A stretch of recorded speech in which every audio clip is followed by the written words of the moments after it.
Physics with Lalan YouTube channel එකට සියලුම දරවන්ව ආදරයෙන් පිළිගන්නවා. හොඳයි ළමයි ඔයගොල්ලෝ දන්නවා දැන් මම අද දවසේදී සාකච්ඡා කරන්න උත්සාහ කරන්නේ ඔයගොල්ලන්ගේ විභාගයට ඉලක්ක කරගෙන යම්කිසි පාඩමක්. ඒක නිසා මේක ෂෝට් නෝට් එකක් විදිහට තමයි මම ගෙනියන්න උත්සාහ කරන්නේ. ඒට අවශ්‍ය කරුණු ටික මම සාකච්ඡා කරගෙන අපි කොහොමද මේ පාඩම මතක් කරගන්නේ කියලා බලමු. අද දවසේදී මම තෝරගත්තු පාඩම තමයි ගුරුත්වාකර්ෂණ ක්ෂේත්‍ර පාඩම. එතකොට අපි දන්නවා මේ වෙනකොට විද්‍යුත් ක්ෂේත්‍ර පාඩම අවසන් කරා. විද්‍යුත් ක්ෂේත්‍ර සහ ගුරුත්වාකර්ෂණ ක්ෂේත්‍ර පාඩම් දෙකෙන් එක ගානක් එයි කියන අදහස තියෙන නිසා මම ඊටමත් ඉක්මනින්ම විභාගයට අවශ්‍ය කරුණු සාකච්ඡා කරනවා. ඒක මතක් කරගමු. ඒ අතරතුර ඔයගොල්ලෝ තව දැනගත යුතු කාරණා කිහිපයකුත් මම කෙටියෙන් සටහන් කරන්න උත්සාහ කරන්නම්. ඒවා සිලබස් එක ඇතුලේ නැති වුණත් ඔයගොල්ලෝ යම් තාක් දුරට දැන ගැනීම වැදගත් වෙයි කියලා මම හිතනවා. හොඳයි. එහෙනම් දැන් මම මෙන්න මේ විදිහට ආරම්භ කරන්න. ගුරුත්වාකර්ෂණ ක්ෂේත්‍ර කියන පාඩම පැහැදිලි කරනකොට අපි සාමාන්‍යයෙන් ඉගෙන ගන්නවා ළමයි දුරස්ත බල පිළිබඳව. බල වර්ග ප්‍රධාන වශයෙන් කොටස් දෙකකට බෙදා දක්වන්න පුළුවන් අපිට දුරස්ත බල සහ ස්පර්ශ බල කියලා. සාමාන්‍යයෙන් බලයක් ඇති වෙන්නේ ස්පර්ශ වුණාම. මෙන්න මේ වගේ. අපි බෝඩ් එකේ ස්පර්ශ කරොත් එතන බලයක් ඇති වෙනවා. අපි ඒකට ස්පර්ශ බල කියනවා. මම හිටගෙන ඉන්නකොට ඉහළට ඇති වෙන අභිලම්බ බලයක්, ස්පර්ශ බලයක්. ඝර්ෂණය කියන එක ඇති වෙන්නේ ස්පර්ශ වුණොත් පමණයි, ස්පර්ශ බල. ඒ වගේම දුරස්ත බල යටතේ අපිට බල වර්ග ප්‍රධාන බල වර්ග තුනක් අපිට දැක ගන්නට පුළුවන් වෙනවා. ඒ තමයි ස්කන්ධ අතර පවතින ගුරුත්වාකර්ෂණ බලය. ඒ වගේම තමයි ආරෝපණ අතර ඇතිවන ස්ථිති විද්‍යුත් බලය. ඒ වගේම තමයි චුම්බක ද්‍රව අතර ඇතිවන චුම්බක බලය. මේ හැම දෙයක්ම දුරින් පවතින කොට පවා ළඟට එනකොට දුරින් පවතින කොට ඇතිවන බල වර්ගයක්. විශාලත්වයෙන් වෙනස් වෙනවා. ඉතින් මෙන්න මේ ආකාරයට පැහැදිලි කරන්නට පුළුවන් ගුරුත්වාකර්ෂණ බලය කියන්නේ දුරස්ත බල. ඔය ආකාරයට තුනක් පැහැදිලි කරන්න පුළුවන්. එහෙනම් අද වර්ග තුන යටතේ මම උත්සාහ කරනවා අද දවසේදී ඔයගොල්ලන්ට ගුරුත්වාකර්ෂණ බලය මත පදනම් වන ගුරුත්වාකර්ෂණ ක්ෂේත්‍ර පිළිබඳව ඔබත් එක්ක සාකච්ඡා කරන්නට. එහෙනම් මුලින්ම මම උත්සාහ කරනවා ඔබත් එක්ක මේ ක්ෂේත්‍රයක් කියන්නේ මොකක්ද පිළිබඳව සාකච්ඡා කරන්න. මේ පිළිබඳව ළමයි මම කලිනුත් ඔයගොල්ලොත් එක්ක සාකච්ඡා කරා විද්‍යුත් ක්ෂේත්‍රයේදී උදාහරණයක් විදිහට මම ගත්තේ ඒ වෙලාවේදී මගේ කටහඬ පිළිබඳව. එතකොට මගේ කටහඬ පිළිබඳව සාකච්ඡා කරද්දී මම ඒ වෙලාවේදී ඔයගොල්ලන්ට ප්‍රකාශ කළා මගේ කටහඬ ත්‍රිමාණව ඔයගොල්ලෝ දැක්කොත් මේක යම්කිසි ප්‍රදේශයක් පුරා පවතිනවා. එතකොට මේ ප්‍රදේශය පුරා පවතිනකොට අපි දන්නවා ඔය කටහඬ ඇහෙන්නේ නැති ප්‍රදේශයක් තියෙනවා. ඒ කියන්නේ අපි ගත්තොත් මම ලක්ෂී ප්‍රභාවයක්සේ සැලකුවොත් කටහඬ ගිහිල්ලා ඇහෙන්නේ නැති ලක්ෂයක් අහුවෙන. ඉතින් එහාට කටහඬ ඇහෙන්නේ නැහැ.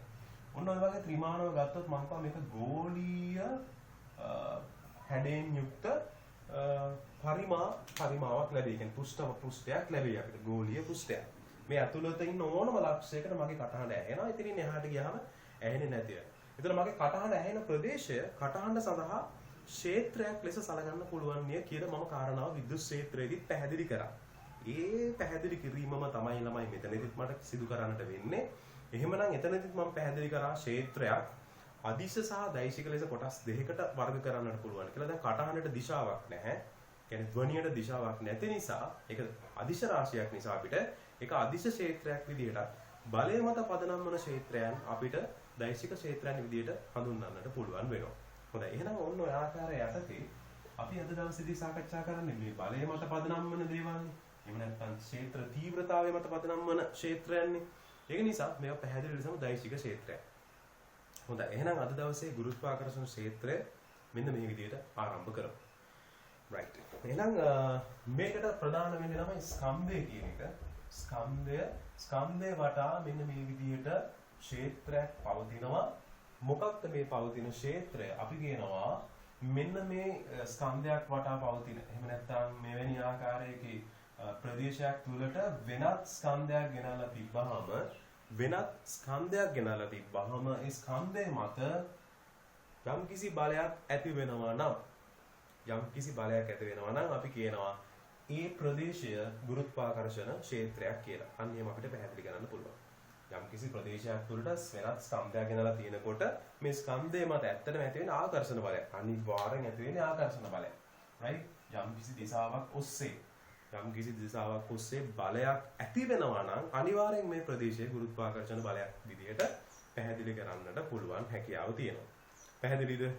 එතකොට එහෙමනම් අපිට ওই විදියට ගුරුත්වාකර්ෂණ ක්ෂේත්‍රයක් පැහැදිලි කරන්නට පුළුවන් හැකියාව තියෙනකොට ඔය ඔස්සේම ගොඩනගන්න පුළුවන් විශේෂිත කාරණාවක් තමයි ළමයි ස්කන්ධයේ විශාලත්වය වැඩි වෙනකොට ඒ ගෙනල්ලා තියෙන ස්කන්ධය මත ඇතිවන බලයේ විශාලත්වයත් ඒ ආකාරයෙන්ම වැඩි වෙනවායි කියන කාරණය. ඒ කියන්නේ F අනුලෝමයි M නෝට් කියන කාරණාව ලැබෙනවා අපිට මෙතනදී.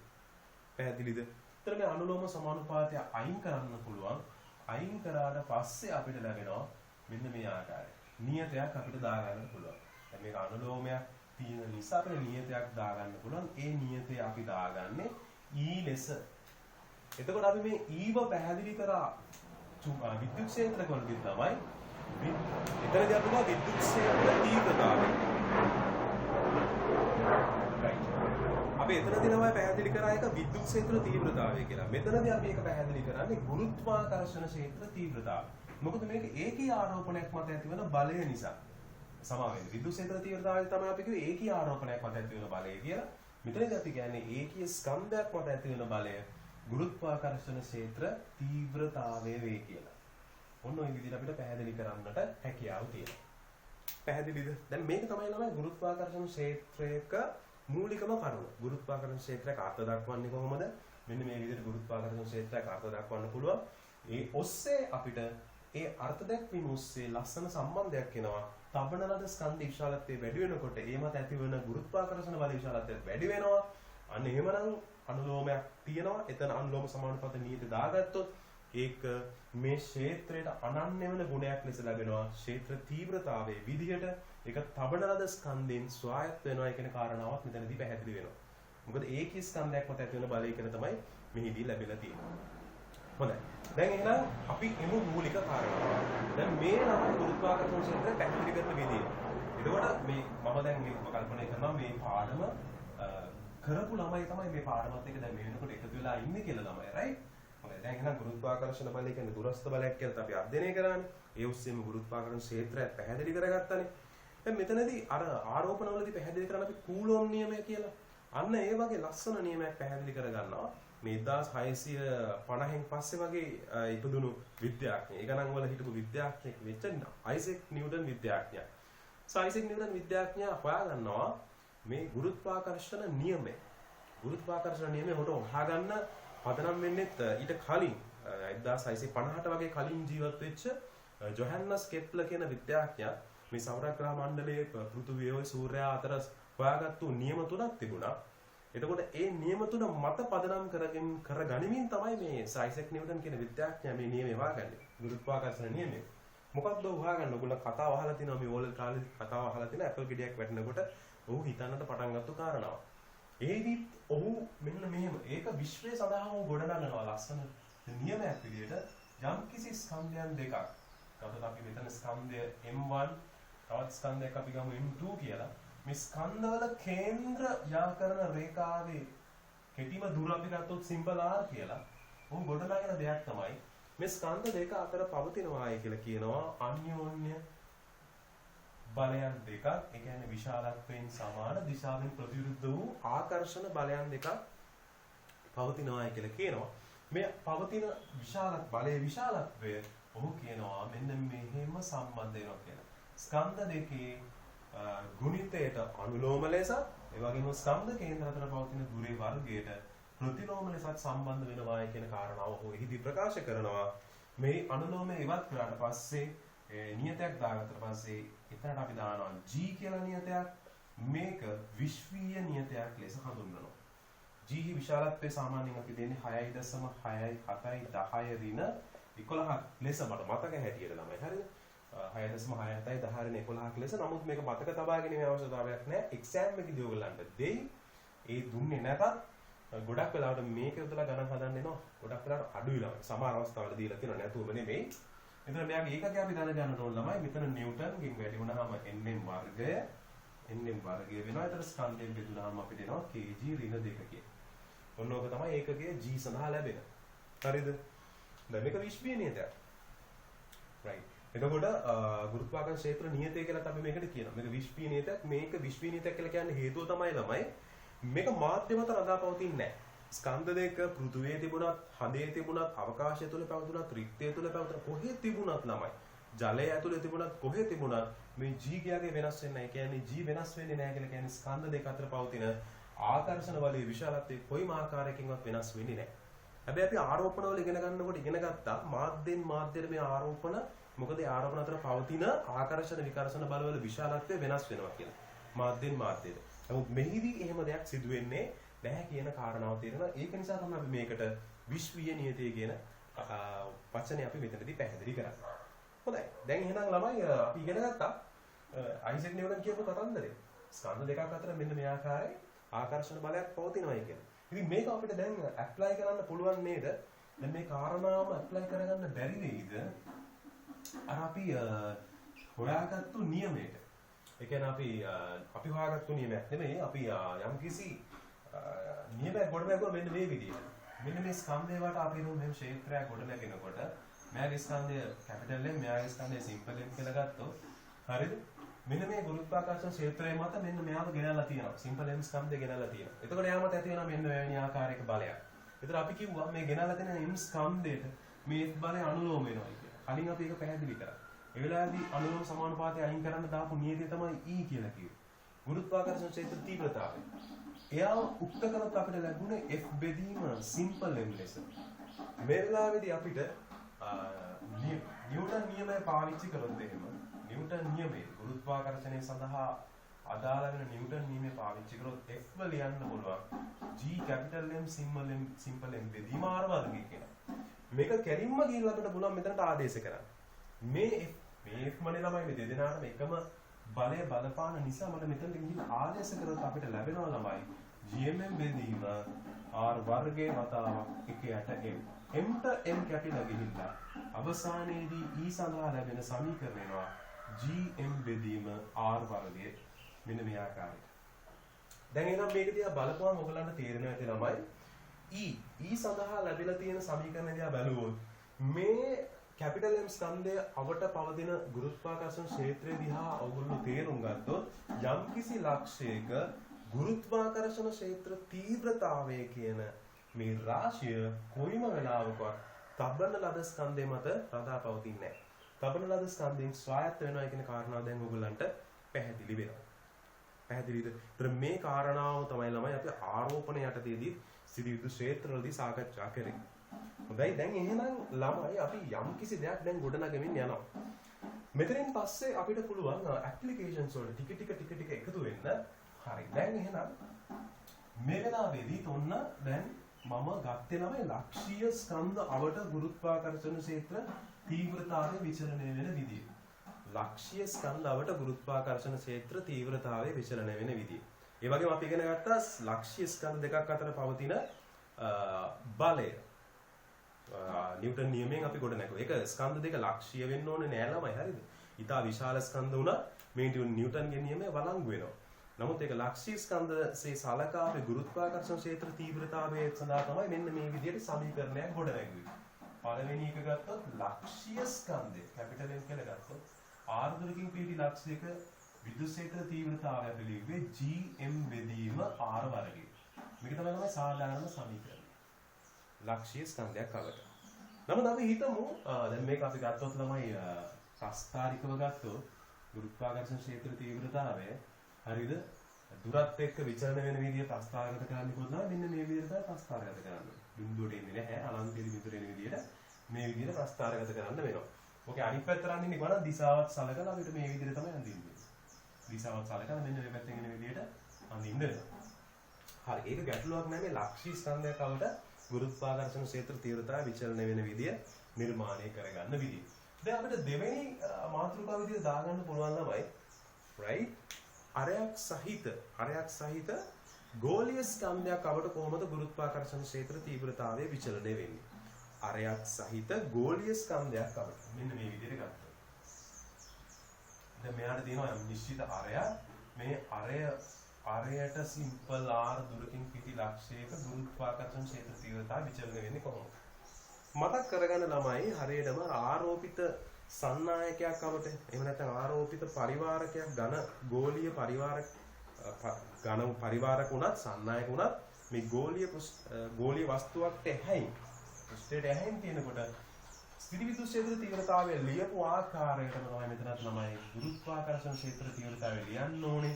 ඒක එනවා E සමානයි gm බෙදීම r වර්ගය. කිසි ගැටලුවක් නැහැ ළමයි. මේ විදිහම තමයි විචලනය වෙන්නේ. දැන් අපිට එහෙනම් මෙතනත් අඳ ගන්නට පුළුවන් ප්‍රස්ථාරයක්. අපි අඳින්නට යනවා මෙන්න මේ විදිහට. මෙයාගේ කොහොමද ගුරුත්වාකර්ෂණ ක්ෂේත්‍ර තීව්‍රතාවය විචලනය වෙන්නේ?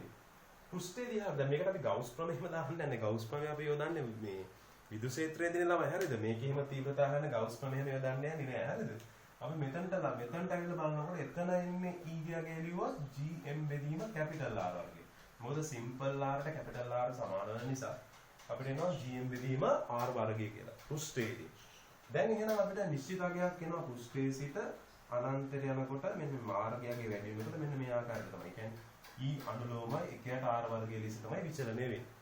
දැන් එහෙනම් අපි කල්පනා කරන්නට ඕනේ මෙහි අභ්‍යන්තරයේ කොයි ආකාරයෙන් විචලනය වෙනවද ඇත්ත? අභ්‍යන්තරයේ ගුරුත්වජ ත්වරය. මේක ඇත්තටම සිලබස් එකෙන් ඉවත් කරලා තිබුණාට සමහර අවස්ථාවලදී ගණනය කිරීම වලට එකතු වෙන නිසා අපි දැනගෙන ඉන්න එක ගොඩක් හොඳයි කියලා හිතනවා. ගුරුත්වාකර්ෂණ ක්ෂේත්‍ර තීව්‍රතාවය මේ ස්කන්ධයේ ඇතුලේ කොයි ආකාරයට විචලනය වෙනවා ඇද්ද කියන කාරණා පොඩ්ඩක් දැනගෙන ඉන්න එක හොඳයි. පැහැදිලිද? එතකොට ඒක හොයන්න වුණොත් ළමයි අපි හිතමු මෙන්න මෙවැනි ලක්ෂයක හොයන්න කියනවා. සිම්පල් R දුරකින් පිට මෙවැනි ලක්ෂයක ගුරුත්වාකර්ෂණ ක්ෂේත්‍ර තීව්‍රතාවය හොයන්න කියනවා.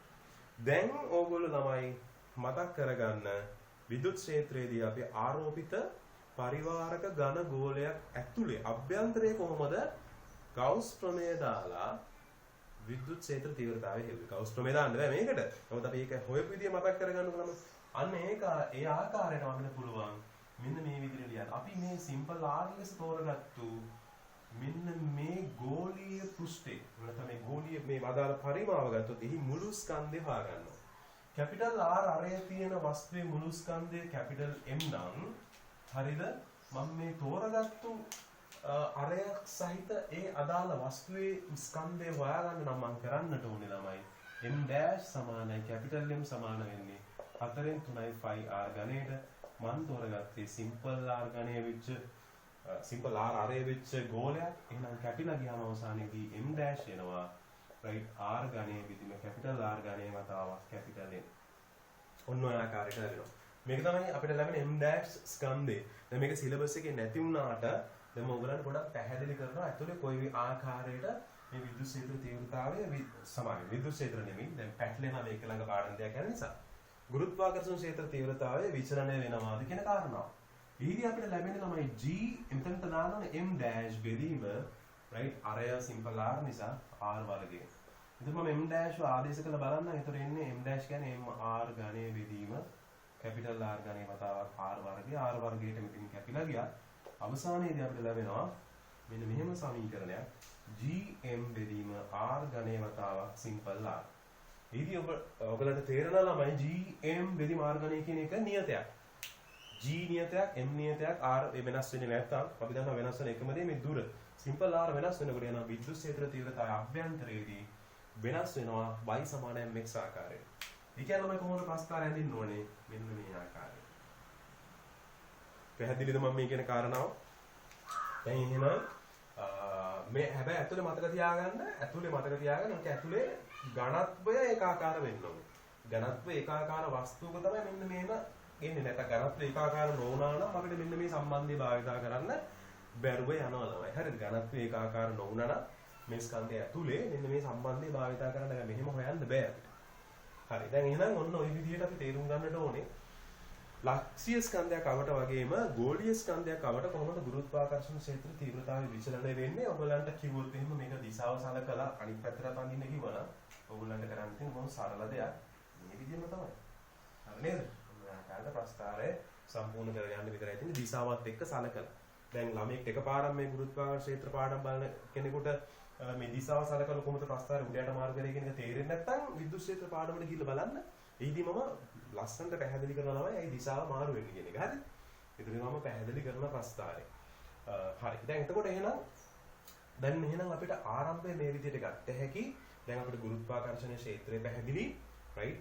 අයිසැක් නිව්ටන් කියපු විද්‍යාඥයා කියපු කතන්දරය පැහැදිලි වුණා. right අපි ජොහනස් කෙප්ලර්ගේ නියම තුන එහෙම ඉගෙන ගන්න ගියේ නැහැ. ඒක අපිට දැනට අවශ්‍ය වෙන්නේ නැහැ ළමයි. විශ්වවිද්‍යාලේ ගියාට පස්සේ අපි ඒව පිළිබඳව සාකච්ඡා කරමු. එතකොට ඊට පස්සේ අපි කතා කරා ක්ෂේත්‍රයක් අර්ථ දක්වන ගුරුත්වාකර්ෂණ ක්ෂේත්‍ර තීව්‍රතාවය. ඒ පිළිබඳව සාකච්ඡා කරා. ක්ෂේත්‍රය පිළිබඳව සාකච්ඡා කරන ගමන් මේ පිළිබඳව සාකච්ඡා කළා. ලක්ෂ්‍ය ස්කන්ධයක් අපට කොහොමද ක්ෂේත්‍ර තීව්‍රතාවය විචලනය වෙන්නේ? ඒ වගේම තමයි ගෝලීය ස්කන්ධයක් අපට කොහොමද ගුරුත්වාකර්ෂණ ක්ෂේත්‍ර තීව්‍රතාවය විචලනය වෙන්නේ කියන කාරණාව සාකච්ඡා කරා. දැන් මේක මම ඇප්ලයි කරන්න යනවා පෘථිවි ගුරුත්වාකර්ෂණ ක්ෂේත්‍රය. පෘථිවි ගුරුත්වාකර්ෂණ ක්ෂේත්‍රය. දැන් මේ අපි කතා කරේ ඕනෑම ස්කන්ධයක් අපට. හරිද ළමයි? ඕනෑම ස්කන්ධයක් අපට තමයි මේක පැහැදිලි කරේ. දැන් පෘථිවි ගුරුත්වාකර්ෂණ ක්ෂේත්‍රය ගත්තොත් පෘථිවිය ගත්තොත් සාමාන්‍යයෙන් අපි කියනවා ගෝලීය හැඩයක් තමයි තියෙන්නේ. හරියටම ගෝලීය හැඩයක් නැති වුණාට අපි ගත්තොත් මේක ආසන්න වශයෙන් ගෝලයක්සේ සලකන්නට පුළුවන්.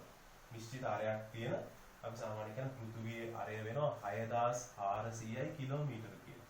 හරිද? ඉතා විශාල ආරයක් සහිත විශාල ස්කන්ධයක් සහිත ස්කන්ධය නම් මට මතක නැහැ 6.4 වැඩි කිරීම 1024යි කිලෝග්‍රෑම් වගේ ඉතා විශාල ස්කන්ධයක් තියෙනවා. මට ඒක හරියටම නිශ්චිතවම කියන්න බෑ ළමයි.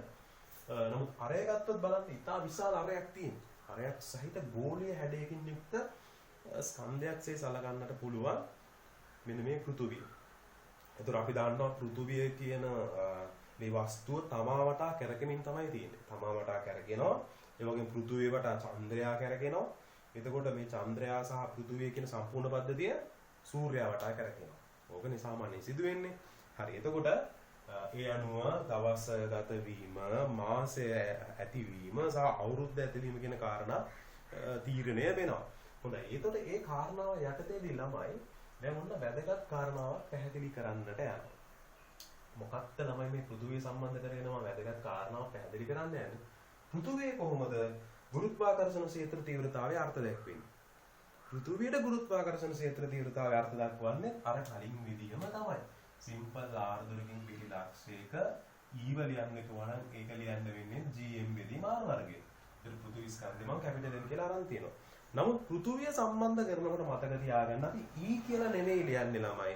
අපි ඒක G කියලායි ලියන්නේ. ඉතින් අපි ඒක ලියනවා G ගුරුත්වජ ත්වරණය කියලා තමයි මෙතනදී අපි පැහැදිලි කරන්නේ. ඇත්තටම ළමයි දැන් තමයි අපිට ඔළුවට එන්නේ මේ අර අර්ථ දක්වීමේදී අපි ලියනවා ළමයි E කියලා කියන්නේ F බෙදීම M කියලා. E කියලා ලියුවේ අපි F බෙදීම M නේ. F සමානයි EM කියලා. මතකයිනේ F අනුලෝම වෙනවා M එතනින්දී අපි ගත්තේ. දැන් තමයි අපිට ඇත්තම අවබෝධ වෙනවා මේ E කියන්නේ ත්වරණයක් නේද කියලා. ඇයි නිව්ටන්ගේ නියමයේ තියෙන F සමාන M F සමාන M එකෙන් අපි ඒව උක්ත කරොත් එන්නේ F බෙදීම M කියලා. ඒතර F බෙදීම M ඒකේ ස්කන්ධයක්වත් ඇති වෙන බලය ත්වරණය වේ. එහෙනම් ඇත්තම මේ ගුරුත්වාකර්ෂණ ක්ෂේත්‍ර තීව්‍රතාවය කිව්වහම අපේ ඔළුවට වැටෙන්න ඕනේ ත්වරණය කියන රාශිය. ස්කන්ධයක් සම්බන්ධ කරගන්නවා නම් ත්වරණය කියන රාශිය. ක්ෂේත්‍ර තීව්‍රතාවයට මේ විද්‍යුත් ක්ෂේත්‍ර තීව්‍රතාවයට ඇප්ලයි කරන්න යන්න එපා. හරිද? ගුරුත්වාකර්ෂණ ක්ෂේත්‍ර තීව්‍රතාවයට හේතුව ස්කන්ධයකට ඒකී ස්කන්ධයක්වත් ඇති වෙන බලය කියලා කියනවා ත්වරණය. ඇප්ලයි කරන්න පුළුවන් නේ. එහෙනම් අපිට පෘථුවිය සම්බන්ධ කරගත්තී මේක අපි ගුරුත්වජ ත්වරණයසේ සලකනවා. ගුරුත්වජ ත්වරණය. එතකොට පෘථිවි පෘෂ්ඨයට එනකොට අපි පෘථිවි පෘෂ්ඨයේදී ගුරුත්වජ ත්වරණය ලියන්න ඕනේ GM බෙදීම කැපිටල් R වර්ගය. දැන් මේක මෙතන වැදගත් ළමයි. ඉදිරි ගණනය කිරීම වලදී අපි මෙන්න මේ පාර්ට් එක හරියට මතක තියාගන්නවා. ඉදිරි ගණනය කිරීම වලදී ගොඩක් වෙලාවට අපි මේ GM වෙනුවට ගොඩක් වෙලාවට දාන්නේ GR වර්ගය. මොකද අපි G ගයයි M ගයයි මතක තියාගෙන ආදේශ කරන උත්තරයක් ගන්නවට වඩා සිම්පල් G ගයයි කැපිටල් R ගයයි මතක තියාගෙන අගයක් ගන්න එක ලේසි. මොකද අපි කියනවා පෘථිවි පෘෂ්ඨයේදී ගුරුත්වජ ත්වරණයේ විශාලත්වය 9.8.6.6 ඔන්න ඔය වගේ අගයක් තමයි තියෙන්නේ. ඒක සාමාන්‍යයෙන් අපි ලියනවා 9.81 ms ඍණ 2. නමුත් ගණනය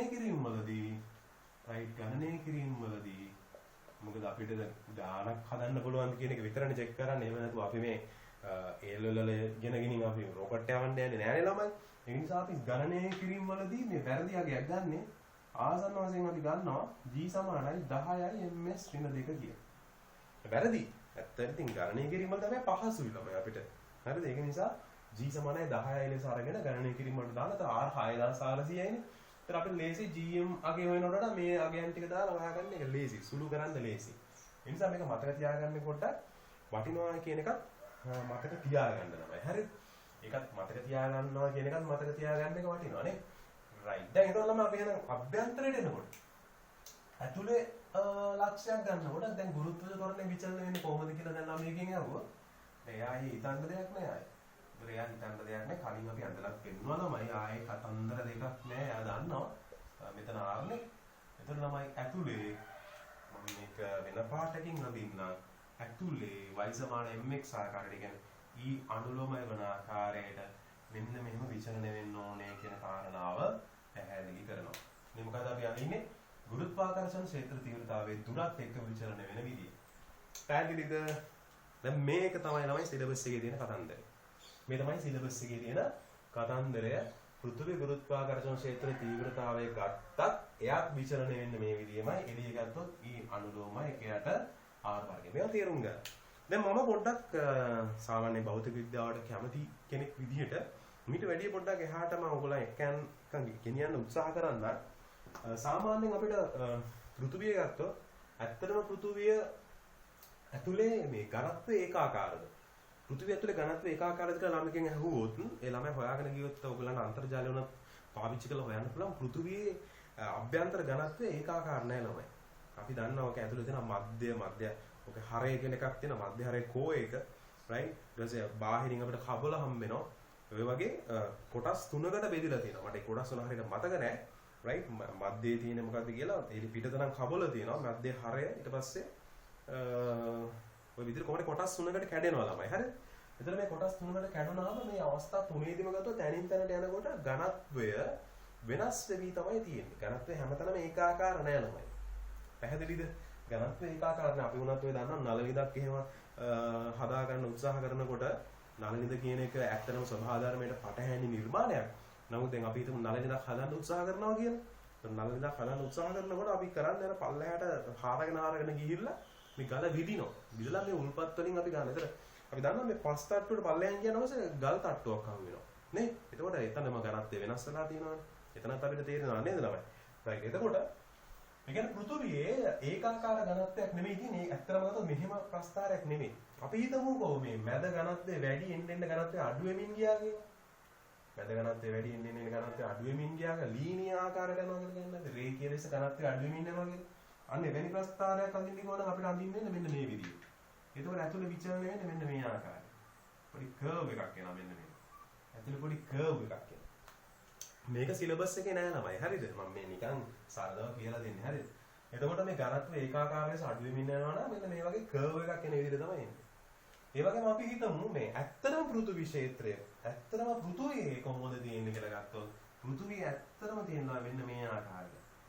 මොනම ආකාරයකට තමයි අපිට දකින්න හම්බෙන්නේ. මොන වගේ අභ්‍යන්තරයේ මෙන්න මේව වැඩි වෙලා ඊට පස්සේ අඩු වෙලා මෙන්න මේ අවසාන පෘෂ්ඨයට එනකොට මෙතනට එනවා ඊට පස්සේ සාමාන්‍ය විදිහට එළියදී. පෘෂ්ඨයෙන් එළිය කොහොමද එකමයි ළමයි ගෝලයනේ. ඊට පස්සේ එකම ස්කන්ධය එන්නේ එළිය කොයි විදිහට මේව තමයි. සාමාන්‍ය අපි පෘථිවි ගුරුත්වාකර්ෂණ ක්ෂේත්‍රය ගත්තොත් මෙන්න මේ විදිහට තමයි කළු පාටින් ඇඳලා තියෙන රේඛාවක් තමයි දකින්නට හම්බ වෙන්නේ. හොඳයි. ඒකත් පොඩ්ඩක් නිකන් ඔළුවේ තියාගන්න ළමයි ආ. ඒක දැන් දැනගන්න තරමට හොඳයි. හොඳයි. දැන් එතකොට එක්සෑම් එකට එන්නේ නැහැ. මෙන්න මේ කොටස එක්සෑම් එකට එන්නේ අපි නිකන් ඉගෙන ගන්න පෘථිවි ගුරුත්වාකර්ෂණ ක්ෂේත්‍රයක් ඒකාකාර ඝනත්වයක් සේ පවතිනවා. ඒ නිසා මේ ප්‍රස්ථාරයෙන් එහෙම වෙනවා කියන්නේ. ඉතින් බලන්නම අපි කොයිතරම් ලේසියෙන් ඉගෙන ගන්න, ලේසි දේවල් ඉගෙන ගන්න කියලා අපිට තේරෙනවා. right. දැන් එහෙනම් අපි ඔය කියන කාරණාව ඔළුවේ තියාගෙන පෘථිවියට ඇත්තටම අභ්‍යන්තරයේ ගුරුත්ව ත්වරණ විචලනය වෙන්නේ කොහොමද කියන එක අපිට සිලබස් එක උගන්වන්න කියලා නෑ හරිද? පිටත වෙන්නේ මොකද්ද? පෘෂ්ඨය වෙන්නේ මොකද්ද කියන එක කාරණා විතරයි සාකච්ඡා කරන්න කියලා තිබුණේ. හරි. දැන් එහෙනම් මම පොඩි ගානක් දෙන්නම් ළමයි. මෙන්න මේ විදිහට. ගානක් දෙන්නම් මම පළවෙනි උදාහරණ ගාන විදිහට ඔයගලන්ට දෙනවා. ඔයගලන්ට උන ලියා ගන්නත් පුළුවන් මෙන්න මේ විදිහට. හරිද? මම කියනවා මෙන්න මේ විදිහට. පෘථිවි පෘෂ්ඨයේදී ගුරුත්වජ ත්වරණය සිම්පල් g ලෙස ගනිමු. පෘථිවි පෘෂ්ඨයේදී ගුරුත්වජ ත්වරණය සිම්පල් g ලෙස ගනිමු. පෘථිවි ආරය කැපිටල් R පෘථිවි ස්කන්ධය කැපිටල් M වේ. පෘථිවි ආරය කැපිටල් R පෘථිවි ස්කන්ධය කැපිටල් M වේ කියලා කියනවා. එහෙනම් ඔයගලන්ට හොයන්න කියනවා පෘථිවි පෘෂ්ඨයේ සිට ගාන හොඳට අහගෙන ලිව්වොත් පෘථිවි පෘෂ්ඨයේ සිට 3r උසකින් පිහිටි ලක්ෂයක ගුරුත්වජ ත්වරණය සොයන්න කියලා කියනවා. පෘථිවි පෘෂ්ඨයේ සිට 3r උසකින් පිහිටි ලක්ෂයක ගුරුත්වජ ත්වරණය හොයන්න කියලා කියනවා. අනිම කියපු ගම දැන් ළමයි කොහොමද හදන්නේ මේ ගාන? දැන් ඔන්න මේ තියෙනවා. දැන් ඔයගලන්ට පුළුවන් වීඩියෝ එක ස්කිප් කරලා ගාන හදන්න ඉස්සරලා. ස්කිප් කරලා ගන්න හදන්න. ඊට පස්සේ ඔන්න බලන්න. එතකොට මෙතන තියෙන පෘථිවි හරිය දීලා තියෙනවා කැපිටල් R, පෘථිවි ස්කන්ධයේ කැපිටල් M, පෘථිවි පෘෂ්ඨයේදී දුන්නා ගුරුත්ව ත්වරණය G කියලා සිම්පල් G. එහෙනම් ඒක අපිට එනකන් GM බෙදීම R වර්ගය. එතකොට ওই සම්බන්ධය අපි කොහොමද තියාගමුකෝ. ඊට පස්සේ පෘථිවි පෘෂ්ඨයේ සිට 3R උසකින් පිහිටි ලක්ෂයක ගුරුත්ව ත්වරණය දන්නේ නැහැ. ඒක හොයන්න ඕනේ G dash. පෘථිවි පෘෂ්ඨයේ සිට 3R උසකින්. උතර ළමයි ගොඩක් ළමයි මම දැකලා තියෙනවා මෙහෙම දුන්න ගමන් ඒ ළමයි කරන්නේ GM බෙදීම 3R වල වර්ගය දැම්මා. ලිව GM බෙදීම 9යි R වර්ගය කියලා. ඔහොම තමයි කියන්නේ. එතකොට එයා සිම්පල් G ඇසුරෙන් ලියුවොත් වෙනවා GM බෙදීම R වර්ගය කියන්නේ සිම්පල් G නිසා එයා ලියනවා G බෙදීම 9යි කියලා. අන්න එහෙම ලියනවා. නමුත් ළමයි මට මේකට දෙන්න පුළුවන් හරි ලකුණක් නෙමෙයි මේක වැරදි සම්පූර්ණ වැරදි. ඒකට හේතුව සෑම විටම අපි ගුරුත්වාකර්ෂණ ක්ෂේත්‍ර තීව්‍රතාවය හොයනකොට එහෙම නැත්නම් ගුරුත්වජ ත්වරණය හොයනකොට ස්කන්ධ කේන්ද්‍රයේ සිට පවතින දුර තමයි ගන්නට ඕනේ. දැන් මෙතන මම කිය පෘථිවි පෘෂ්ඨයෙන් ගල 3R උසකින් කියලානේ. එහෙමනම් ළමයි අපි මේ වෙලාවේදී G dash එක හොයන්නට ඕනේ පෘථිවි කේන්ද්‍රයේ සිට පවතින දුර. ඔයගලන්ට බලන්න පුළුවන් පෘථිවි කේන්ද්‍රයේ සිට පවතින දුර 4R එහෙනම් එයාගේ වර්ගයේ දෙන්නේ GM බෙදීම 16R වර්ගය. GM බෙදීම R වර්ගයට සිම්පල් G දැම්මොත් G dash එනවා G බෙදීම 16 ලෙස. පැහැදිලිද? මේක තමයි නිවැරදි පිළිතුර. ඔන්න ඔය වගේ MCQ දෙන්න පුළුවන්. හරිද? ඔය වගේ විවිධ MCQ අපිට දීමට හැකියාව තියෙනවා ළමයි. හරි. දැන් එහෙනම් ඔන්න මූලික කාරණා ටික සාකච්ඡා කරමින් තමයි ඉන්නේ. ඒ වගේම මම මේක ඇප්ලිකේෂන් එකට එන්න කලින් තව කාරණා කිහිපයක් තියෙනවා සාකච්ඡා කරන්න. දැන් තව දෙයක් තමයි ළමයි තව පොඩි ගානක් දෙන්නම් මෙන්න මෙහෙම. තව තියරියක්. මේක තියරි එකක් විදිහටම මතක තියාගත්තොත් ඕගොල්ලන්ට මතක ඇති ගුරුත්වාකර්ෂණ ක්ෂේත්‍ර තීව්‍රතාවයේ ශුන්‍ය වන ලක්ෂය. දැන් තනි ස්කන්ධයක් එහෙම නැත්නම් තනි ලක්ෂීය වස්තුවක් එහෙම නැත්නම් තනි ගෝලීය ස්කන්ධයක් සහිත පද්ධතියක් ගත්තොත් ඒ අවට කවමදාකවත් විද්‍යුත් ක්ෂේත්‍ර තීව්‍රතාවය ශුන්‍ය වන ලක්ෂයක් එන්නේ නැහැ. විද්‍යුත් ක්ෂේත්‍ර තීව්‍රතාවය ශුන්‍ය වන ලක්ෂයක් එන්නේ පද්ධතියක් ඇතුලේ. ස්කන්ධ පද්ධතියක් ඇතුලේ. එහෙම නැත්නම් ආරෝපණ පද්ධතියක් ඇතුලේ තමයි මේ ක්ෂේත්‍ර තීව්‍රතාවය. මගේ වීඩියෝ එක ඇතුලේ විද්‍යුත් ක්ෂේත්‍ර තීව්‍රතාවය ගැන කොහේ හරි වචනයක් කියවෙනවා නම් සමහර තැන්වලදී සමා වෙන්න ඕනේ. මොකද මේ එක ළඟ පාඩම් දෙකක් කරපු නිසා තමයි මේ වචනේ එන්නේ. මෙතනදී ගුරුත්වාකර්ෂණ ක්ෂේත්‍ර තීව්‍රතාවය. ස්කන්ධ සහිත පද්ධතියක ගුරුත්වාකර්ෂණ ක්ෂේත්‍ර තීව්‍රතාවය ශුන්‍ය වෙන ලක්ෂයන් තමයි අපිට දැක ගන්නට පුළුවන් වෙන්නේ. තනි ස්කන්ධයක් අපිට කවදාකවත් එහෙම බලන්න වෙන්නේ නැහැ. දැන් එහෙනම් අපි ගමු ස්කන්ධ දෙකක්. අපි ගන්නවා මෙන්න මේ ආකාරයක ස්කන්ධ දෙකක්. උදාහරණයක් විදිහට ළමයි මේ පෘථුවිය ගමු. ඒක අපි පොඩියට හඳගමු. මේ පෘථුවිය ගමු. right. ආගේ ආරේ කැපිටල් M ස්කන්ධය මේ විදිහට ගත්තොත් මෙතන තියෙන චන්ද්‍රය. ඔන්න ඔය ආකාරය. චන්ද්‍රයාගේ පෘථුවිය. තව ටිකක් ලොකුවට ඇඳගත්තොත් හොඳයි කියලා හිතනවා. සමහර ප්‍රස්තාරයක් හොඳින් උනුත් නේද? ඔන්න පෘථුවිය අගේ R කැපිටල් M මෙන්න තියෙන චන්ද්‍රයා right. එයාගේ මම ගන්නවා moon නිසා ඔන්න M not මේක R not කියලා ගන්න.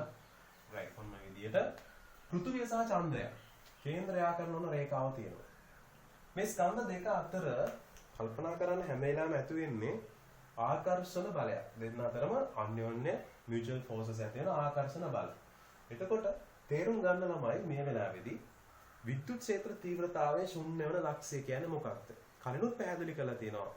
විද්‍යුත් ක්ෂේත්‍ර තීව්‍රතාවයේ ශුන්‍ය වෙන ලක්ෂය කියලා කියන්නේ අපි දන්නවා මේ ලක්ෂයට ගෙහින් තිබ්බොත් යම් කිසි ස්කන්ධයක් එයා මත ඇතිවන සංප්‍රයුක්ත බලය ශුන්‍ය වෙනවා. පැහැදිලිද? එයා මත ඇතිවන සංප්‍රයුක්ත බලය ශුන්‍ය වෙනවයි කියලා තමයි අපි පැහැදිලි කරන්නේ. අන්න එහෙමනම් ළමයි අපිට තේරුම් ගන්නට පුළුවන් ස්කන්ධ දෙකක් අතර එවැනි ලක්ෂයක් පවතින්න පුළුවන් කොයි පැත්තේද කියලා හිතන්නට පුළුවන්. අපි හිතමු මේ රේඛාව දිගටම මෙහෙම ඇඳලා බැලුවා කියලා. මේ රේඛාව දිගටම ඇඳලා බැලුවා. ඇඳලා බලපුවාම අපි තේරුම් ගන්නවා ක්ෂේත්‍ර තීව්‍රතාවය ශුන්‍ය වෙන ලක්ෂය එන්නට ඕනේ ඇතුල් පැත්තේ එළිය පැත්ත. අපි හිතමු එළිය පැත්තෙන් මෙහෙම ස්කන්ධයක් තිබ්බොත් මෙයාමට ඇති වෙනවා ආකර්ෂණ බලයක් මේ පැත්තට. ඒක මට F not කියලා ගත්ත හැකි. ඒ ස්කන්ධයම තමයි මෙයාගේ ඇති වෙන ආකර්ෂණ බලයක් මේ පැත්තට ඒක F කියලා ගත්තේ. ඒක දෙකම තියෙන එකම පැත්තටනේ. ඒතර කවමදාකවත් මේ බලයන් ශුන්‍ය වෙන්න පුළුවන්ද? ශුන්‍ය වෙන්නේ නැහැ. පැහැදිලිද?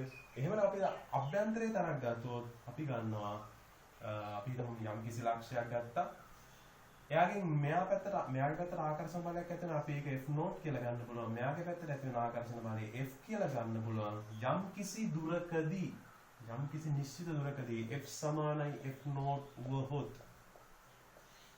එහෙම වුණොත් එහෙම මොකද වෙන්නේ? දුර වෙනස් වෙනවා ළමයි if not side විශාලත්වය වෙනස් වෙනවා. ඒ දෙදෙනාගේ විශාලත්වය සමාන වුණොත් දිශාවෙන් ප්‍රතිවිරුද්ධයි විශාලත්වය සමානයි. අන්න ඒ ලක්ෂයේදී සංප්‍රයුක්ත බලය මොකද වෙන්නේ? ශුන්‍ය වෙනවා. සංප්‍රයුක්ත බලය ශුන්‍ය නැහැ කියලා කියන්නේ ඒ ස්කන්ධේ තවදුරටත් චලනය වෙන්නේ නැහැ. එතනම පවතිනවා. පැහැදිලිද? චලනය වෙන්නේ නැතුව ඒ කියන්නේ එක පැත්තකට චලනය වෙන්නේ නැතුව එතනම පවතිනවා. අපිට හොයාගන්න පුළුවන් වෙනවා. එතන මේ ලක්ෂයේ තියෙන වැදගත්ම දේ තමයි බලය ශුන්‍ය වෙනවා වගේම විද්‍යුත් ක්ෂේත්‍ර තීව්‍රතාවය ශුන්‍ය වෙනවා. ඕන්න අපිට පුළුවන් මේක ක්ෂේත්‍ර තීව්‍රතාවය කියන කාරණාව පැහැදිලි කරගෙන යන්නත් පුළුවන්. මේ පැත්තට තියෙන ක්ෂේත්‍ර තීව්‍රතාවය මේ පැත්තට තියෙන ක්ෂේත්‍ර තීව්‍රතාවය. දැන් දෙපැත්තට තියෙන ක්ෂේත්‍ර තීව්‍රතාව සමාන වෙනවා. මේවා දෛශික. බලයත් දෛශිකයක්, ක්ෂේත්‍ර තීව්‍රතාවයත් දෛශිකයක්. පැහැදිලි නේද? එතන ගුරුත්ව ත්වරණයම තමයි මේ ක්ෂේත්‍ර තීව්‍රතාවය කියලාත් අපි ලියන්නේ. එතකොට මෙන්න මේ ප්‍රදේශය පහු කරාට පස්සේ මේ ප්‍රදේශයෙන් මේ පැත්තේ ස්කන්ධය තිබ්බොත් මේ රේඛාවේ තිබ්බොත් එහෙම චන්ද්‍රයාගේ පැත්තට තමයි ඇදිලා යන්නේ. මේ පැත්තට තිබ්බොත් එහෙම පෘථිවිය පැත්තට තමයි. ඒ කියන්නේ සංප්‍රයුක්ත ඊයක තියෙන්නේ මේ පැත්තට. සංප්‍රයුක්ත ඊයක මේ පැත්තට. මේ පැත්තේ තිබ්බොත් සංප්‍රයුක්ත ඊයක තියෙන්නේ චන්ද්‍රයාගේ පැත්තට ආර පැත්තට. එතකොට අපිට තේරුම් ගන්නට පුළුවන් එහෙනම් මේ වෙලාවේදී අපිට නිකන් පොඩි ගාණක් විදිහට දුන්නොත් මේ වගේ ගණන් අපි හැදුවා විද්‍යුත් ක්ෂේත්‍රවලදී අපිට දුන්නොත් මෙතන පරතරය D හරිද? මෙතන පරතරය D අපිට කිව්වොත් එහෙම චන්ද්‍රයාගේ සිට කොයිතරම් දුරකින්ද මේ ලක්ෂය ඇති වෙන්නේ කියලා හොයන්න ගියොත් එහෙම අපි ඒ දුර x කියලා දාගත්තොත් අපිට පුළුවන් මේ ගාන හදන්න මේ විදිහට. හරිද? එතකොට පෘථුවියෙන් නැති වෙන ගුරුත්වජ ත්වරණය එවත් ගුරුත්වාකර්ෂණ ක්ෂේත්‍ර තීව්‍රතාවය පෘථුවිය නැති වෙන එකේ E ලියන්න පුළුවන්. gm බෙදීම දුර හොයා ගන්න ඕන ළමයි. කේන්ද්‍රය සිට මේ ලක්ෂයට දුර d කින් x අඩු කරපුවාම එන d ඍණ x වල වර්ගය. හරිද? ඒ වගේම චන්ද්‍රයාගෙන් ඇති වෙන එක අපි ලියුවොත් E නෝට් කියලා. ඒක ලියන්න වෙන්නේ. එතකොට gm නෝට් බෙදීම එයාට එන්නේ එතකොට දුර x වර්ගය ඔන්න ආකාරයට එනවා. පැහැදිලිද? ස්කන්ධ දෙක සම්බන්ධ කරලා ගත්තොත් අන්න එහෙමයි. එතකොට දැන් ඔය දෙන්න සමාන වෙනවානේ. ඒ ලක්ෂයේදී සමාන වෙනවා. එතකොට E සමානයි E නෝට් වීම නිසා මෙතන එනවා gm බෙදීම d ඍණ x වර්ගය. මෙතන එනවා gm නෝට් බෙදීම x වර්ගය. g කැපුණා. එතකොට මේක සුළු කරලා අපිට ස්කන්ධ අතර සම්බන්ධතාවය හොයාගෙන නැත්නම් ස්කන්ධ ආදේශ කරලා සුළු කරලා x ගේ විශාලත්වය හොයන්න පුළුවන්. දැන් උදාහරණයක් විදිහට ඔයගොල්ලන්ට දෙනවා මෙන්න මෙහෙම. m නෝට් හි විශාලත්වය පෘථිවි ස්කන්ධයෙන් 9න් 1යි. මොනවද 9න් 1ක් වෙයි කියන්නේ. එතකොට ඒක මෙතනට ගෙනලා ආදේශ කරොත් එන්නේ m බෙදීම d ඍණ x වර්ගය. මෙතන එනවා කැපිටල් m බෙදීම 9යි x වර්ගය. එතකොට m ට m කැපෙනවා. එතකොට මට පුළුවන් මේ සියලුම 9 ලියන්න කරන්න 3 වර්ගය කියලානේ. එතකොට මේ දෙපැත්තම වර්ගමූලය ගත්තොත් අපි වර්ගමූලය ගද්දි ගන්නේ ධන ලකුණ ඍණ ලකුණ ගන්නෙ නැහැ මේ වෙලාවේදී. එහෙම නැත්නම් ඔයගලන්ට පුළුවන් මේක වර්ග සමීකරණයක් විදිහට අරගෙන ධන සහ ඍණ කියලා ලකුණු ගන්න. මේ ධන සහ ඍණ කියලා ලකුණු අරගෙන හොයාගෙන යනකොට x එනවා ධන උත්තරයක් සහ x එනවා ඍණ උත්තරයක්. ඒතර අපි පැහැදිලිවම කිව්වා x එන්න ඕනේ ධන උත්තරයක්. මොකද මේ ස්කන්ධ දෙක අතර මැද්දේ තමයි ක්ෂේත්‍ර තීව්‍රතාවය ශුන්‍ය ලක්ෂ එන්න ඕනේ. x ට ඍණ උත්තරයක් ආවගෙන එහා පැත්තේ අනිත් පැත්තේ එන්නේ නැහැ. එතකොට දන්නවා අපි මේ පැත්තේදී x ට ඍණ උත්තරයක් ආවම මේ පැත්තේ ක්ෂේත්‍ර තීව්‍රතාවය ශුන්‍ය වෙන්නේ නැහැ. අපි කලින් පැහැදිලි කරා ක්ෂේත්‍ර තීව්‍රතාවය ශුන්‍ය වෙන්නේ නැහැ. ඍණ ලකුණක් එන්න බෑ ඒක නිසා. ධන ලකුණ තමයි අපි අරගෙන හදාගෙන යන්නේ. ඒතර ඔයගොල්ලන්ට එයි මෙතන d ඍණ x මෙතනින් එනවා 3x එහෙනම් 4x සමානයි d අපිට එනවා x සමානයි d බෙදීම 4 ලෙස. එතකොට x සමානයි d බෙදීම 4යි කියලා කියන්නේ චන්ද්‍රයාගේ සිට ක්ෂේත්‍ර තීව්‍රතාවය ශුන්‍ය වෙන ලක්ෂයට තියෙන දුර එන්නේ d බෙදීම 4යි.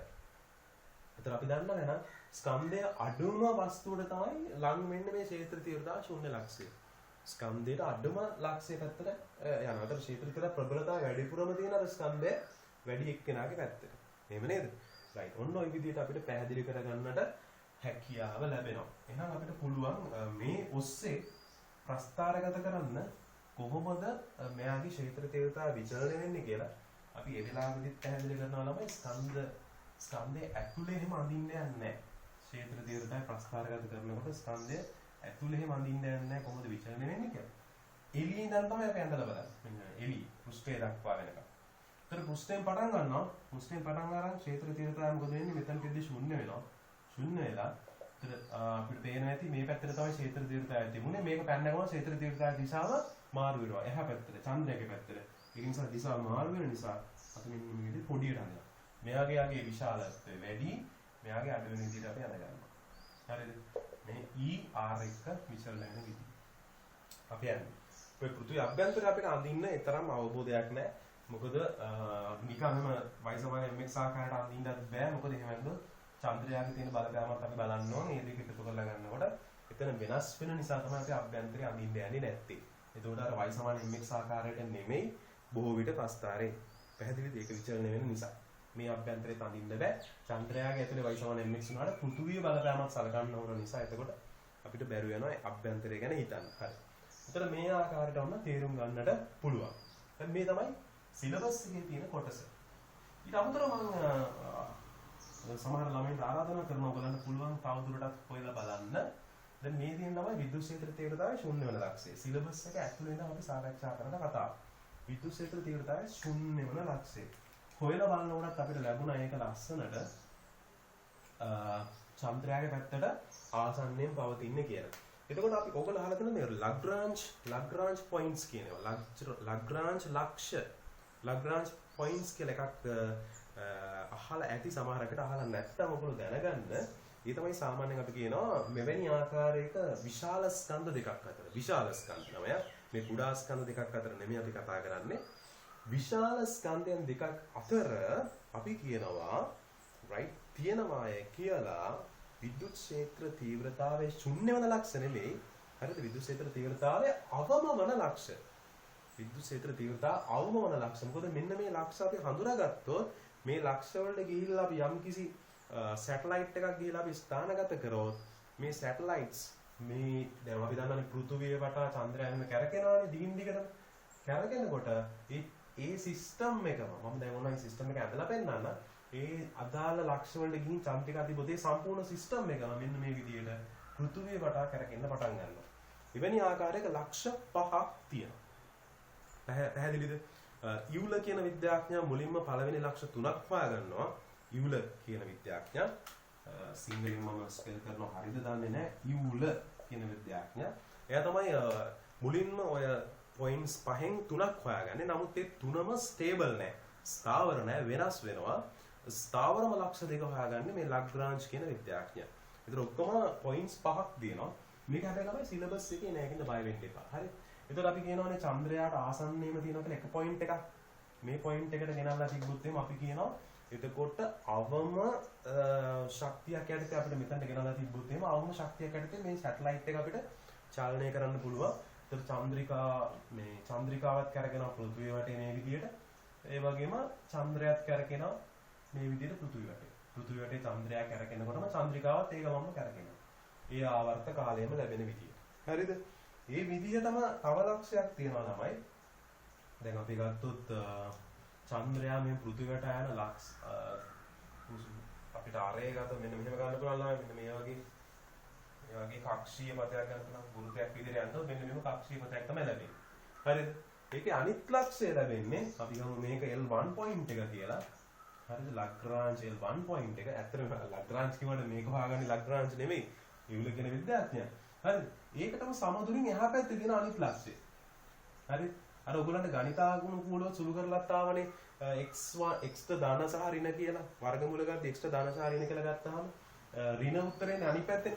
එතකොට මෙතන තමයි විද්‍යුත් ක්ෂේත්‍ර තීව්‍රතාවය ශූන්‍ය වෙන්න හැබැයි අවම වෙනවා. අනිත් සියලුම ලක්ෂත් එක්ක ගන්නකොට මෙතන විද්‍යුත් ක්ෂේත්‍ර තීව්‍රතාවය අවම වෙනවා. අතන මේ පොයින්ට් එකට ගිහිල්ලා සැටලයිට් එකක් තිබ්බාම අවම ශක්තියක් යටතේ අපිට පුළුවන් මේක දීර්ඝ කාලීනව මේ චන්ද්‍රිකාව යනවා වගේම පෘථිවිය වටා මේ පොයින්ට් එක මේ පොසිෂන් එකේ තියලා ගෙනියන්න. රයිට්? එතකොට අපිට මේක L2 පොයින්ට් එක කියලා ගන්න පුළුවන්. ඒ වගේම ඉවල හොයාගන්න අනෙක් පොයින්ට් එක තමයි ඒක තියෙන්නේ සූර්යයාගෙන් එහා පැත්තේ. ඒ කියන්නේ මේ වගේ පැත්තේ තියෙන්නේ. ඒක හරියටම මෙන්න මේ හරිය වගේ හිතන්න පුළුවන්. නැත්නම් අභ්‍යන්තරය ගන්නත් පුළුවන්. මෙන්න මේ හරිය වගේ පොයින්ට් එක. ඒක හරියට මට ෂුවර් නැහැ. රයිට්? මේ වගේ අභ්‍යන්තර පොයින්ට් එකක් තියෙන එක L3 පොයින්ට් එක විදිහට ගන්න පුළුවන්. ලග්‍රාන්ජ් පොයින්ට්ස් 3යි දැන්. මේ තුනම හොයාගන්නේ ඉවල කියන විද්‍යාඥයා. එතකොට දැන් මේ ලක්ෂය පිළිබඳ පොඩි සැකසහිත බවකුත් තිබුණා. මොකද මේ ලක්ෂය සාමාන්‍ය සූර්යයාගෙන් වැහෙනවා. පෘථිවියට පේන්නේ නැහනේ. ඒතර මෙතන සැටලයිට් එකක් තියලා තිබ්බොත් ඒක කාටවත් පේන්නේ නැහැ. ඒ කියන්නේ අපිට පෘථිවියට නිරීක්ෂණය කරන්න බැරුව යනවා. ඒතකොට සමහරකට අපි ඔය කියනවනේ අභ්‍යවකාශයේ ඉන්න වෙනත් ග්‍රහක වස්තුන් වල ජීවීන් ගැන. ඒතර ඒගොල්ලෝ සැටලයිට් එකක් මෙතන හංගලා තියෙනවද කියලා අපිට කෙනෙක්ට හිතෙන්න පුළුවන්. ඒක රහස්‍ය ස්ථානයක් නිසා. නමුත් මේ වෙනකොට හොයාගෙන තියෙන විදිහට මෙතන කිසිදු ආකාරයක එවැනි ආකාරයක ග්‍රහක වස්තුවක් හෝ සැටලයිට් එකක් දැක ගන්නට හම්බෙලා නැහැ. හරිද? ඒතර ඔන්න පොයින්ට්ස් තුන හැබැයි මේ පොයින්ට්ස් තුනම ස්ටේබල් නැහැ. ස්ටේබල් තියෙන පොයින්ට්ස් තුන හම්බෙන්න මෙන්න මේ විදිහට.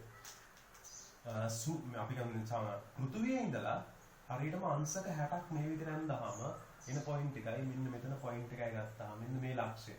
මෙතනලා තියෙන කෝණය තමයි අංශක 60යි. මෙතනත් විතර අංශක 60ක් වෙනවා. එතන මේන ලක්ෂ්‍යයයි ඒ වගේම පල්ලෙහාට ගත්තොත් මෙතනට ඉඳලා එන අංශක 60යි. මෙතන එන අංශක 60යි ඉඳලා ගත්තොත් එන මේ පොයින්ට් එකයි ගත්තොත් ළමයි මේ පොයින්ට්ස් දෙක මෙතන ගන්න පුළුවන් විතර L4 මෙතන ගන්න පුළුවන් L5 L4 සහ L5 කියන මේ පොයින්ට්ස් දෙක තමයි ලග්‍රාන්ජ් කියන විද්‍යාඥයා හොයාගන්නේ. ඒ පොයින්ට්ස් දෙක ළමයි ස්ටේබල් ස්ථාවරයි. එතකොට මේ සිස්ටම් එකම හිතන්න ළමයි චන්ද්‍රයා මේ විදිහට කැරකෙනකොට මේ සිස්ටම් එකම හිතන්න ඕගොල්ලෝ මේ කොටස් හතරමයි කියන එකට යා කරොත් මේ සිස්ටම් එක මේ සම්පූර්ණ සිස්ටම් එකම කැරකෙනවා මේ පෘථුවිය වටේ. එතකොට ඕනෑම විශාල ස්කන්ධ දෙකක් අතර මෙවැනි ආකාරයේ ලග්‍රාන්ජ් පොයින්ට්ස් පහක් තියෙන්න පුළුවන්. එතකොට ළමයි සූර්යයා පෘථුවිය වටා කරකිනවා. සූර්යයා පෘථුවිය අතර මේ වගේ ලග්‍රාන්ජ් පොයින්ට්ස් පහක් තියෙනවා. ඒ වගේම මේ විශ්වය ඇතුලේ තියෙන ඕනෑම ස්කන්ධ දෙකක් අතර ගත්තොත් මෙවැනි ආකාරයක ලග්‍රාන්ජ් පොයින්ට්ස් පහ ගානේ තියෙනවා. පැහැදිලිද? එතකොට මේ ලග්‍රාන්ජ් පොයින්ට්ස් වල වැදගත්කම මම අර කලින් කිව්වා වගේ ආවම ශක්තියක් යටතේ right ස්ථාවරව අපිට තියාගන්න පුළුවන් හැකියාව තියෙන චන්ද්‍රිකාව. හරිද? එතන අපිට චන්ද්‍රිකාවක් දිගින් දිගටම අදාළ කක්ෂයේ පවත්ව ගන්න නිරන්තරයෙන් අපිට ශක්තිය සපයන්නට වෙනවා. ඉතින් මේක ආවම ශක්තියක් යටතේ අපිට ගෙනියන්නට පුළුවන්. මේකේ තව කතන්දර තියෙනවා ළමයි. මේක කොහොමද මෙතන මේ පොයින්ට්ස් දෙක ස්ටේබල් වෙන්න හේතුව මෙයාගේ සම්ප්‍රයුක්ත බලය පෘථුවියෙන් ඇති කරන ගුරුත්වාකර්ෂණ බලයට වඩා සූර්යයාගේ වැඩි නිසා සම්ප්‍රයුක්තය මෙන්න මේ පැත්තට යන නිසා ඒ වගේ කාරණා කීපයක් තියෙනවා. ඒවා අවශ්‍ය කෙනෙකුට හොයලා බලන්න පුළුවන්. හැබැයි මේකක්වත් සිලබස් එකේ නෑ ළමයි ලග්‍රාන්ජ් එහෙම ගැන බය වෙන්න එපා. හරි? සිලබස් එකේ නෑ. හරි. ඕක තමයි කතන්දරය. දැන් එහෙනම් මම ළමයි උතනින් ගුරුත්වාකර්ෂණ සම්බන්ධ කතන්දරේ පොඩ්ඩක් මෙතනින් අවසන් කරන්නම්. දැන් ළමයි එකපාර මුලේ විකාර වුණාද දන්නේ නැහැ. මේවා සිලබස් එකේ නැහැ නේ කියපු නිසා. එක්සෑම් එක ලං කරලා ඕවා කියලා දුන්නා කියලා. බය වෙන්න එපා ළමයි. ඒ අනවශ්‍ය දේවල් මේ කණෙන් අහලා මේ කණෙන් පිටත් කරලා දාන්න. ඒක ප්‍රශ්නයක් නෑ. හරි. දැන් එතකොට තවත් වැදගත් කාරණාවක් ඔයගොල්ලෝ දන්නවා ළමයි. මම දැම්මම ගන්නේ කිරීම වලට යන්නේ නෑ. අපිට අවශ්‍ය කරන කාරණා ටික ගොඩනගලා යමු. මම මේක කෙටියෙන් යන්නම් ළමයි. විභවය සම්බන්ධ. මොකද ගුරුත්වාකර්ෂණ ක්ෂේත්‍රවලදී විභවය සහ විභව ශක්තිය පිළිබඳව මහලකුවට සාකච්ඡා කරන්නේ නැති නිසා. දැන් අපි විද්‍යුත් ක්ෂේත්‍ර පාඩම කරලා ආපු ළමයෙක්ට ඉතාමත්ම ලෙහෙසියෙන් මේක පැහැදිලි වෙනවා. කරලම නැති ළමයෙක් නම් ගුරුත්වාකර්ෂණ ක්ෂේත්‍ර කියන පාඩම. ගුරුත්වාකර්ෂණ විභව ශක්තිය. ගුරුත්වාකර්ෂණ විභව ශක්තිය කියලා කිව්ව ගමන්ම ළමයි ඔලුවට යන්නේ. මෙවැනි ස්කන්ධ දෙකක් ගත්තොත්, ලක්ෂ්‍ය ස්කන්ධ දෙකක් ගත්ත කියලා හිතමු. මේ ලක්ෂ්‍ය ස්කන්ධ දෙක මම ගන්නවා. හරිද? right මේ ලක්ෂ්‍ය ස්කන්ධය මම ගන්නවා M1 මෙතන M2 කියලා ලක්ෂ්‍ය ස්කන්ධ දෙක ගත්තොත් right. එතකොට මේ ස්කන්ධ දෙක ගැන හිතන්න මේ ස්කන්ධ දෙකම මම අනන්තයේ සිට මේ නිශ්චිත පීඨුම් කරලා රැගෙන යනවා. අපි මේ දෙන්න අතර පරතරය සිම්පල්ලා. එදත් පැහැදිලි කරා. අනන්තයේ සිට අනන්තයේදී අපි කියනවා මේ ශක්තිය බිඳුවයි. විභව ශක්තිය බිඳුවයි අනන්තයේදී. හරිද? ඉන්ෆිනිටි. අනන්තයේදී විභව ශක්තිය බිඳුවයි අනන්තයේ සිට මේ දෙන්නා මෙම නිශ්චිත පීඨුම් කරලා ගේනකොට ළමයි නිකන් නෙමෙයි අපි කාර්යයක් කරන්නට ඕනේ. නේ? ස්කන්ධ දෙක අතර මේ ළඟට එනකොට බලයක් නැති වෙනවා. නමුත් වැඩි කියන්නේ අපි ළඟට ගියනකොට තමයි ස්කන්ධ අතර පවතින ආකර්ෂණ බලයක්. ඒතකොට අපි කාර්යයක් කරන්න ඕනේ නැහැ. පද්ධති විසින්ම කාර්යයක් කරගන්න ඕනේ. පද්ධති විසින්ම කාර්යයක් කරගන්න නිසා අපි ඒකට කියනවා ඍණ කාර්යයක් කියලා. අපි කාර්යයක් පද්ධතිය මත කරේ නැති නිසා ඒක ධන කාර්යයක් නෙමෙයි. ඒක ඍණ කාර්යයක් බවට පත් වෙනවා. එහි සමීකරණය ළමයි ඉන්නේ විභව ශක්තිය සමීකරණය ඍණ Gm1 m2 බෙදීම r වර්ගය ලෙස ලැබෙනවා. පැහැදිලිද? u සමානයි ඍණ Gm1 m2 බෙදීම r වර්ගය ලෙස ලැබෙනවා. හොඳයි ඕක තමයි කතන්දරේ. එතකොට එහෙනම් තේරුම් ගන්න ඕනේ මේක තමයි විභව ශක්තිය ස්කන්ධ දෙකක් අතර. එතකොට මම පැහැදිලි කරා මෙන්න මෙවැනි ආකාරයක ස්කන්ධ සහිත පද්ධතියක මුල විභව ශක්තිය හොයන්නේ කොහොමද කියලා. මේක m1 මේක m2 m3 m4 right සමචතුරාශ්‍රයක කෝණ ලෙස මේ පවතින ස්කන්ධ හතරක් තිබුත් කවදාකවත් මේගොල්ලෝ මෙහෙම තියන්න බෑ. මේගොල්ලෝ අනන්තයට ඉඳලා මෙතනට ගිහින් කාර්යයක් කරන්න ඕනේ. ඒ කියන්නේ අපි කාර්යයක් කරන්න ඕනේ පද්ධතියෙම කාර්යයක් කරගන්න. ඒ කියන්නේ ඍණ කාර්යයක් තියෙනවා. හරිද? ඒතර අපි කරන්නේ මේ පද්ධතියෙම ශක්තියින් හොයන්න ඕන නම් බලන්න මම මේක දැන් මේක නැවත පැහැදිලි කරන්න යන්නේ නැහැ. විද්‍යුත් ක්ෂේත්‍ර පාඩමට ගිහිල්ලා බලන්න මම මේක ලස්සන විද්‍යුත් ක්ෂේත්‍රවලදී පැහැදිලි කරලා තියෙනවා. හරිද? මේ හතර දෙනාම අනන්තයට යවලා එක එකක් මෙතනට ගේනකොට කරන්න ඕන කාර්ය පිළිබඳව. පැහැදිලිද? එතනදී අපි කරන්නේ මේ දුර හදාගන්න එක ශක්තියක්, මේ දුර හදාගන්න එක ශක්තියක්, මේ දුර හදාගන්න එක ශක්තියක්, මේ දුර හදාගන්න එක ශක්තියක් වගේම මෙන්න මේ දුරත් හදාගන්න ශක්තියින් වර්ග 6ක එකතුවක් අපිට ලැබෙනවා. ශක්තියින් වර්ග 6ක එකතුවක් මෙන්න මේ වෙනි ආකාරයට වැඩි කරලා ගද්දි මෙතන පොඩි වරදක් කරලා තියෙනවා. මේ R වර්ග කියලා දාගෙන වර්ගයක් එන්නේ නැහැ. හරිද? වර්ගයක් එන්නේ නැහැ. දැන් ඒක මම කලින් විද්‍යුත් ක්ෂේත්‍ර පාඩමෙත් කරා මෙතනත් කරා වර්ගයක් එන්න අප පැටලෙනවා. ඕගොල්ලන්ටත් පැටලෙනවා ඇති. පටල ගන්න එපා එක්සෑම් එකේ. හරි? එතකොට මේ ඔක්කොම දාලා එකතු කරලා ගන්නකොට අපිට එනවා සමස්ත ශක්තිය. හැබැයි ඒක ඍණ අගයක් තමයි එන්නේ. පැහැදිලි ලෙසම ඍණ අගයක් එන්නේ. මොකද මේ සියලුම ස්කන්ධයන් Taman විසින්ම මේ අදාළ පිළිතුරු කරා එන්න කාර්ය කරගන්න නිසා. පද්ධතිය ශක්තිය වෙනවා. හරිද ළමයි? එතන ඔය ඔස්සේම අපිට ගන්නට පුළුවන් විභවය කියන concept එකත් මම මේ වෙලාවෙම ගොඩනගලා දාන්නම්. ඒකට අපිට තවත් ලේසි විභවය. මේ මම කතා කරන්නේ ලක්ෂ්‍ය ස්කන්ධ ගැන. හරි? එතන විභවය ගැන කතා කරද්දී අපි කියනවා මේ M1 අපි හිතමු මෙතන M කියලා මේක simple M කියලා ගත්තොත් එතකොට මේක වෙනස් වෙනවා ළමයි capital M සහ simple M ලෙස මේ වෙනස් වෙනවා. right අපි ගන්නවා අනන්තයේ සිට යම් කිසි ක්ෂේත්‍රයකට හරිද අපි හිතමු මේ ක්ෂේත්‍රය හදන්නේ capital M කියලා. යම් කිසි ගුරුත්වාකර්ෂණ ක්ෂේත්‍රයකට අනන්තයේ සිට ඒකීය ස්කන්ධයක් රැගෙනීමේදී කළ යුතු කාර්යය එහෙම නැත්නම් පද්ධතියෙන් නිදහස් වන ශක්තිය අපි කියනවා එහි විභවය ලෙස. හරිද? එහෙනම් මේ විභවය කියලා කියන්නේ ඒකීය ස්කන්ධයක් right අනන්තයේ සිට ගෙනීම සඳහා කළ යුතු කාර්යය. හරිද? ඉතින් කාර්යය කියන්නේ එහෙනම් ළමයි මේ කාර්යනේ මෙයාට ගබඩා වෙච්ච මේ පද්ධතිය මේ වෙලාවේ ගබඩා වෙච්ච ශක්තිය කියලා කිව්වේ. මේකනේ ශක්තිය මම ආදේශ කරනවා ඍණ GMM බෙදීම R simple M ගෙන් බෙදෙනවා M10 කැපිලා යනවා. අවසානයේදී විභවය සඳහා ප්‍රකාශනයක් එනවා ඍණ GM බෙදීම simple R ලෙස. පැහැදිලිද? කරන්දරේ පැහැදිලිද?